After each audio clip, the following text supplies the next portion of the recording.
Ki khubor ka bate se TV. Lawan Rashapi da ka Frank Yamaha. Visit Yamaha showroom for big discount and very low down payments only this August.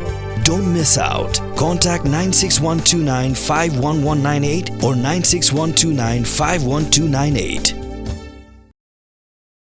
Kinoyalam jaga Voice of the People Party. Haga khandai trik unailar ajar pusau belalam khamadu Vice President Dr. Kara Chen kila IT deka jingtho yu Chairman jaga Meghalaya Public Service Commission haloga jingbam yaham Satyaga Ratio belapin mi deka Commission ban khod deka personal interview na kebentak baya khod deka kam Meghalaya Police Service.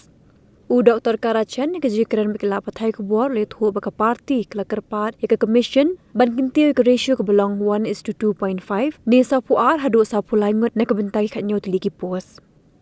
Haga juga por lo ambaka parti kala dawai ke commission ban pendapat ba ikimak juga Meghalaya Civil Services Preliminary Examination.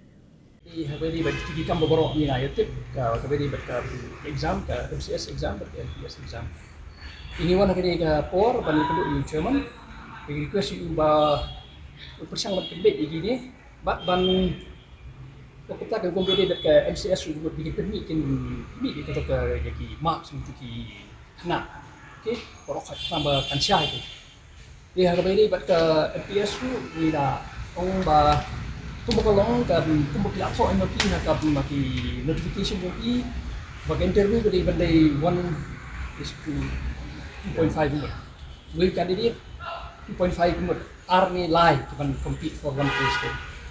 Hakijin sekolah ni kita kuat kita kandidat untuk tu berkapau kalau tang 1.6 kambiang tu. Tinggi kerpat iki berpen consider dikatakan namar ba itu ki kena ki ba do long kumta mo ka kata subun namar ba kala khandiat pala kapus long khandio tendi dan regi khotang arpunyo mot haji syal piat tang 1:2 kala long live sawut te kumbaga ong dia PSC do pasdang kadi 2.5 te jemut kadi ba khambun ya kata kumbaron 42-43 tingi request ya ka chairman bon consider dikata ro sama begitu ki ba pliru kinem mo kim do kalau mentah ke competition jur te tong ada khanglat kum gitu ki khamtam ha pakalong syai ke jingtho jong ka notification jong ke MPSC bakin hot la ko 2.5 against one vacancy ke ni wan ngari le la jong ka bantah kata ka jing jadi jong chairman bak kibe organization ti kata ni apa no ni wan ni ban super part mar kum kalong ni di ka political party ki beri ki request ni ban yarap ban ya keren lang ya ka public service commission we have done that.